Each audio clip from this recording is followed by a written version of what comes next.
Nung ikaw ang nawawala, ako ang unang tumakbo.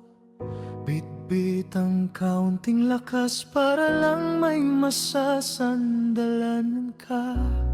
Bawat luha mong pinahid, parang sarili kong sugat. Hindi ko naisip noon na darating ang ganitong bukas.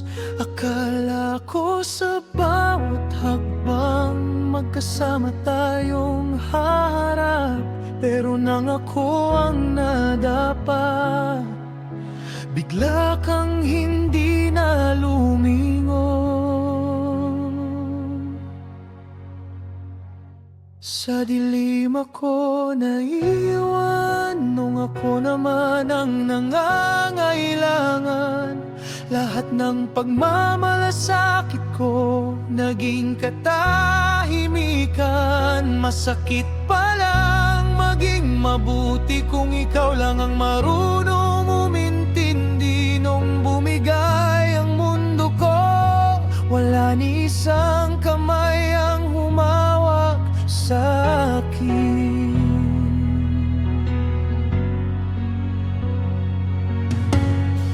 Sanay akong umiti para sa iba, kahit ako'y unti-unting nasisira. Sanay akong maging sandalan habang walang sumasalo sa akin.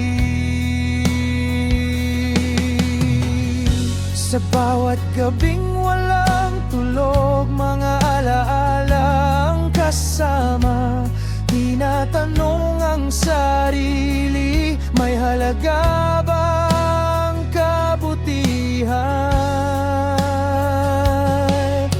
Hindi ko hiniling ang kapalit, kahit simpleng presensya lang. Ngunit nang ako'y nalulunod, wala ni isang sumagip.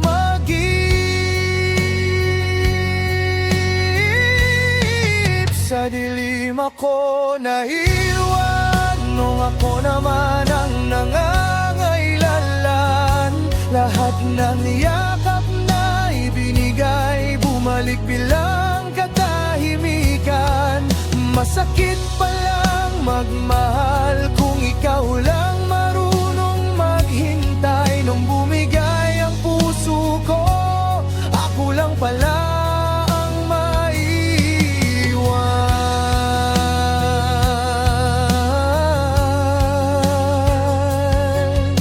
Hindi ako galit, pagod lang ang puso kong umasa na balang araw may tatawag din sa pangalan ko. Ngunit hangin lang ang sumagot at mga luha ang naging kasama. Sa gitna ng gabing tahimik, natuto akong damhin ang aking pag-isa. Sa dilim ako naiwan, kasamang mga tanong at dahilan. Kung naging mabuti naman ako, bakit ako ang nakimutan? Kung sakaling muli akong bumangon, hindi dahil may sumalo sa akin, kundi dahil natutunan kong yakapin ang sarili sa gitna ng dilim.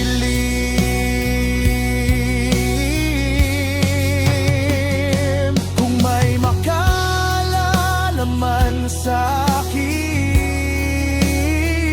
sana hindi lang kapag may kailangan. Dahil ang pusong marunong magmahal, napapagod ding masaktan. At kung isang araw tayo'y muling magkita, hindi na ako magtatanong kung bakit ngitian na lang ang kahapon,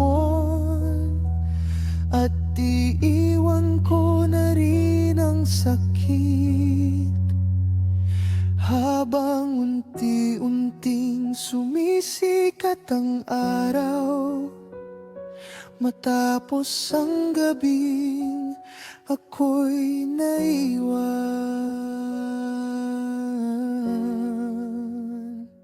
sa dilim.